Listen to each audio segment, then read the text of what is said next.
Hey everyone, today we're going to be making Texas Trap House Cornbread. This is a recipe that Bunnie XO, Jelly Roll's wife, shared. You're going to need some cornbread mix, some ground beef, some green chilies, some cream style corn, some regular corn, some garlic powder, minced onion, and whatever you like to season with. So we're going to go ahead and make the ground beef. I'm going to season it with salt and pepper, and then we're going to go ahead and start just putting everything in. So I put in my minced onions. You can use real onions if you prefer. And you're just going to brown it a little bit here in the bottom, and then you can go ahead and open your cans like your green chilies and your corn and all of that, because it's all going to go in here together. This is a really easy to make recipe and it is so good. I was kind of hesitant about it, to be honest with you, but when I had this, it was just delicious. I wanted it every day, and it is really good for leftovers too. So I pretty much had this throughout the week, and I can tell you I love this recipe. So you're gonna put in your green chilies. Go ahead and get everything out that you can from your green chilies. You're gonna do your cream style sweet corn. And then you're gonna get your regular sweet corn and just dump everything in. And with your spatula, your spoon, or whatever you're using to cook, you're gonna go ahead and mix everything together. The flavors are gonna come together this way, and it's gonna be really, really good. So you're just gonna cook everything together until your ground beef is all of the way cooked.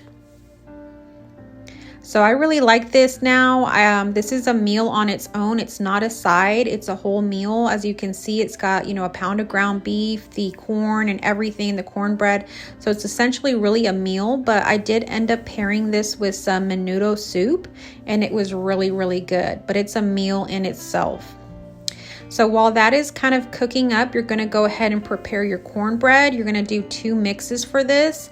So you're going to do one, and I was making them separately because they're going to be layered in a pan. So you're going to also want to get out like a baking dish or an aluminum foil pan. So I got the sweet cornbread mix. That's what I ended up using, and I really like how it turned out. So I do recommend that, but you can also use Jiffy or any of the other cornbread mixes. So I'm going to go ahead and mix up my cornbread mix. This is really easy to do. So all in all, this recipe, I would say, is a very easy recipe to make. Once you got your cornbread all mixed up, you can go ahead and pour it into your baking dish and get ready to pour the other layer on top, which is going to be the meat mixture that we're making with the corn. So I'm kind of making this while the ground beef is cooking up. So it's also pretty good on time. I don't think it took me more than 25 to 30 minutes to make everything. So this is what it looks like. If yours is very, liquidy, you can drain out the liquid, but mine was not too bad. It is how it looks, and I went ahead and used it just like that. So I didn't drain anything out of mine. So now I'm going to get ready here to go ahead and pour my meat mixture in. And so I'm actually just using a big spoon. That way I can just kind of layer it on top nicely, as you can see. The baking dish that I'm using is like a 9x13, so a bigger baking dish, and it ended up being perfect for this. If you are making more, you can use, another layer. You can check my recipe out there in my description. I have the actual recipe with all of the measurements there, and if you want to double it or whatever, you can do that. Okay, so that's mostly all of the meat mixture there. I've got it pretty much spread pretty evenly. So you want to get it evenly spread so that every slice of this will have the ground meat and all of that in there. So the other ingredient you're going to use is sliced or shredded cheddar, And so I like to get the already shredded cheddar that comes in the little bags. So I'm going to use 2 bags for this today. So on top of your meat mixture, you're going to go ahead and spread the shredded cheddar. I'm going to use that whole bag. I had a little bit left over from another bag. That's what that is. But this is what this bag looks like. It's a smaller bag of shredded cheese. And I recommend using the cheddar but you can use whatever you want if you prefer something different. So I'm going to go ahead and just spread it evenly all throughout. And it really does smell really good in the kitchen as I'm making this. So it is so yummy. I'm going to go ahead and make the other package of the cornbread mixture. That's what's going to go on top of the cheese to create that second layer of cornbread. And so I'm going to go ahead and pour that on top of the cheese. And for some reason it doesn't look like it's a whole lot, but it is a full package of the cornbread that I had made earlier. It's just the same exact package, but as I'm mixing it in here together with the cheese, it's actually all going to come together, so it's going to work out perfectly.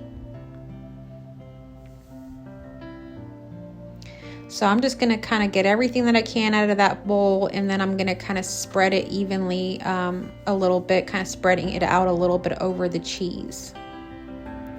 I ended up using 1.5 of the bags of cheddar cheese, but it does call for 2 bags, so if you prefer more cheese, go ahead and add that in.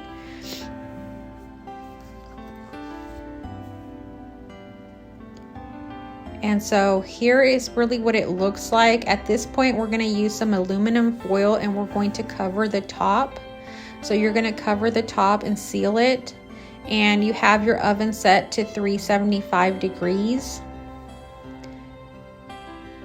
And once it is all covered and, you know, ready to go into the oven, and your oven has preheated, you're going to put it in your oven for about 25 to 35 minutes. I ended up doing closer to 35 minutes.